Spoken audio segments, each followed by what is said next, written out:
Air War College, Zulfiqar Qureshi Sahab, Air Vice Marshal, Principal Staff Officers, former Commandants, Air War College, faculty, ladies and gentlemen, Assalamu alaikum. It is of course a matter of immense pleasure for me to be here at the upgradation ceremony of PF Air War College to a degree awarding higher education institute. A 63-year-old institute, a school of learning, has been upgraded to be able to offer degrees at the higher level. And I extend my heartiest felicitations to the people here who have worked hard for this. And I'm sure it has a great future. The vision of the Pakistan Air Force and indeed of Pakistan is very important in the direction which Pakistan takes and in the direction which the armed forces of Pakistan will take. اصل میں ہماری تاریخ اس بات کی گواہ ہے ہمیشہ سے کہ علم کو مسلمانوں نے بڑی اہمیت دی ہے اور ہماری روٹس وہیں سے چلتی ہیں. اصحاب الصف حضور اکرم صلی اللہ علیہ وسلم کے زمانے میں حضور اکرم صلی اللہ علیہ وسلم کی بے انتہا احادیث موجود ہیں جس کے اندر انہوں نے علم کے تلاش کے لیے اور علم کے لیے جن لوگوں نے اپنے آپ کو وقف کیا ان کے ثواب کے اعتبار سے اور یہ بھی کہا کہ جو علم کسی کو پہنچا دے اس کی مغفرت سب سے زیادہ ہوگی ایک. اور آپ لوگ تو کمبینیشن ہے, آپ لوگ مجاہد بھی ہیں اور آپ لوگ علم بھی پہنچا رہے ہیں, تو وہاں سے بات شروع ہوتی ہے. مگر مسلمانوں کے ہاں علم کی میں جس گفتگو کو آپ کے سامنے رکھنا چاہتا ہوں وہ صرف یہی نہیں ہے کہ ہم اپنی طاقت بہتر کریں. مسلمانوں کے ہاں علم کے ساتھ ساتھ ایک مورالٹی کا عنصر ہمیشہ رہا اور طاقت کے ساتھ ایک مورالٹی کا عنصر رہا. تو ابن خلدون اپنے مقدمے میں فرماتے ہیں کہ ایک بدوؤں کے درمیان ایک ٹریڈیشن تھی جس کو اصحابیہ کہتے تھے. وہ اصحابیہ کی وہ ٹریڈیشن تھی جس کے اندر ایک ہیومن کمپیشن, ایک ریلیشن شپس کی بنیاد بنتا تھا. اور اسلام جب آیا تو سب سے پہلے اس نے ہیومن کمپیشن سے وہ جو پسا ہوا طبقہ تھا اس کے خلاف بہت ساری چیزیں اس نے اپنے اصولوں کے اندر اور اللہ تعالیٰ کے فرامین کے اندر اس نے امپلیمنٹ کی. اور اتنی اہم تھے وہ مورالٹی والے اصول, قبضے والے اصول نہیں, مورالٹی والے اصول کے حضور اکرم صلی اللہ علیہ وسلم کی وفات کے بعد جب کسی ایک طبقے نے انکار کیا زکوٰۃ دینے سے, which was the foundation pillar of the social society which Islam had brought, تو اس کے خلاف پھر جنگ کرنے کے لیے حضرت ابوبکر تیار ہوئے. تو امیجن کیجئے کہ اسلامی ریاست کے اندر وہ کمپیشن کے اصول جو تھے وہ زیادہ اہمیت رکھتے تھے اور اس کی بنیاد بہت بڑی تھی. اس کے بعد پھر جب آپ بر صغیر کے اندر آئیں تو سر سید احمد خان نے مسلمانوں سے کہا 1857 اور 58 کے اندر کہ علم حاصل کرو, اپنی سیاست کو کم کر دو. پھر 20 سال بعد انہوں نے کہا نہیں, اپنے ڈیفنس کے لیے سیاست کو بھی اہمیت دو. تو سر سید احمد خان بر صغیر کے اندر علم کی تلاش کے اعتبار سے انہوں نے ایک فاؤنڈیشن کی بنیاد ڈالی.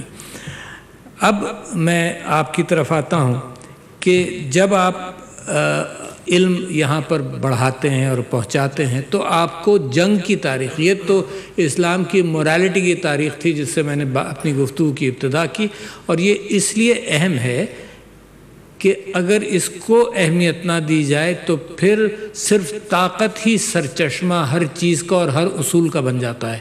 اور آپ آج کل کے دنیا کے حالات کے اندر دیکھیے تو طاقت ہی اصول ہے, چاہے وہ کشمیر کا معاملہ ہو, چاہے وہ فلسطین کا معاملہ ہو, چاہے وہ مغرب وسطیٰ کے اندر جو مسلمانوں کا حال ہوا ہے اس کے پیچھے صرف طاقت ہے. اور آج بھی جو کلیڈوسکوپ دنیا کی سیاست کا بن رہا ہے, اور آپ لوگوں کو اویئر ہونا چاہیے کیونکہ آپ ہمارے کچھ لوگ تو مستقبل کے اسٹریٹجسٹ ہیں اور کچھ لوگ یہاں پر مستقبل کے اسٹریٹجسٹ کو تیار کر رہے ہیں. بنے وہ دو چیزوں کو ہینڈل کرنے کے لیے بنے, ایک نیشن سٹیٹ کے بارڈرز اور ایک ویپنری. اس کے بعد سمجھ لیجیے جنرل اسمبلی, سیکیورٹی کونسل. پھر دنیا کے جو جمہوری انسٹیٹیوشنز بنے وہ بھی دو ہی طاقتوں کو اسٹیبلش کرنے کے لیے بنے. ہم اپنے بارڈرز کو سیکیور رکھیں اور اپنے اندر طاقت کا استعمال جب کریں کہ صرف اسٹیٹ کین ہولڈ دا گن, تاکہ وہ اسٹیٹ کے اصولوں کی پابندی ہو سکے. So these were the only two things. Today, the intellectual warfare is far different. Intellectual warfare, intellectual war. یہ جو کمپنیز بنی ہیں جو میرے اور آپ کے دماغوں کو اور امریکن الیکشنز کو بھی متاثر کر سکتی ہیں اور دنیا میں گڈ اور بیڈ نیوز کے اعتبار سے ایک کھچڑی بنا دی ہے، فیس بک ہے، گوگل ہے، یو نیم اٹ، یہ ان کے پاس پیسہ نیشن سٹیٹ سے بہت زیادہ ہے. Facebook is richer maybe than 150 countries of the world. اور اس کو چلا کون رہا ہے؟ دیکھو طاقت تو ہے نا، بہت بڑی طاقت ہے. ہم کہہ رہے ہیں کہ میڈیا وارفیئر کی وجہ سے ویپنز آف ماس ڈسٹرکشن کے چکر میں عراق کو تباہ کیا گیا، تو یہ میڈیا انٹلیکچوئل وارفیئر ہے. اور انٹلیکچوئل وارفیئر کی طاقت اب پرائیویٹ کمپنیز کے ہاتھ میں چلی گئی. تو جو پارلیمنٹس تھے جو اپنے اوپر مشورے کے اعتبار سے پاکستان کے اندر 300 ممبران پارلیمنٹ ہیں اور اس سے زیادہ، اور امریکہ کے اندر کانگریس ہے، it is American Congress, it is possible, can be hijacked by such lobbies. اور ہائیجیک ہوئی ہیں even without Facebook and etcetera and Twitter. یہ ہائیجیک ہوئی ہیں، پچھلے آئل نے ہائیجیک کیا، وار مشینز نے ہائیجیک کیا، فارماسیوٹیکل انڈسٹریز نے ہائیجیک کیا. تو پاور کی جو ہائیجیکنگ ہے یہ مورالٹی کے بغیر چل رہا ہے سارا کام. کوئی پارلیمنٹ نہیں ہے فیس بک میں، کوئی پارلیمنٹ نہیں ہے گوگل میں. اٹس انڈیویجولز میکنگ ججمنٹس جس کے لیے نیشن سٹیٹس ان کی ڈیپینڈنٹ ہے کہ بھئی یہ مت کرو. دنیا کہتی ہے کہ بھئی ٹرمپ کو تم مثال کے طور پر بلاک کر دو اور یہ کر دو، اور وہ سوچتے ہیں اور کرتے ہیں. تو یہ جو نیا زمانہ آ رہا ہے اس کے اندر میں سمجھتا ہوں کہ our parliaments in the world are not equipped well enough to fight and to defend against these wars. اور جیسے ہی آپ کوئی کنٹرولز اسٹیبلش کرتے ہیں تو ایک آواز بلند ہوتی ہے کہ نہیں یہ آزادیوں کو آپ ضرب لگا رہے ہیں، آزادیوں پر. ایسا نہیں. میں آپ کو ہو سکتا ہے ایسا بھی استعمال ہو جائے قوانین اس انداز سے، مگر میں آپ کے سامنے ایک بات یہ رکھتا ہوں کہ میں نے what ever happens in the television and these forums, میں نے کچھ ایڈیٹرز کے ساتھ بیٹھ کر یہ بات کی. میں آپ کو مثال دیتا ہوں، سیاسی مثال دے رہا ہوں. میں نے یہ بات کی کہ یہ بتاؤ کہ تم اپنے گھر میں اگر دعوت کرو تو تم ایک مکار، بدماش، غنڈہ، کرپٹ، بے ایمان، ڈاکو 2-3 کو بٹھاؤ گے، 4 کو بٹھاؤ گے اپنے گھر کی دعوت میں، اور ایک تم شریف آدمی کو مسجد کے مولوی صاحب کو بھی بٹھا لو گے بیلنس کرنے کے لیے، اپنے گھر میں کرو گے ایسا؟ تو انویریبلی دے سیڈ نہیں، ہم اپنے گھر میں نہیں کریں گے. مگر آپ میرے گھر میں تو کر رہے ہیں. You bring all those in a pseudo balance, جھوٹا بیلنس کہ ہم ان اوپینینز کو برابر رکھنا چاہتے ہیں. دس از ناٹ بیلنسنگ اوپینینز. یہ میرے بچوں کو گمراہی کی طرف ایک راستہ بھی ہے. تو ہمیں سوچنا پڑے گا. نو لاز آر نیڈڈ، بٹ ایک وائبرنٹ قوم وہ ہوتی ہے جو ان چیزوں کو سوچتی ہے. ایک طاقتور قوم ایسے بنتی ہے جو مستقبل کے اعتبار سے تیاری کرتی ہے. اور ایک جاندار امہ، مسلمانوں کی امہ جب بنے گی جب وہ morality کو اپنے طاقت کے ساتھ استعمال کرے گی. تو morality would be the anchor of all power, which is not true today.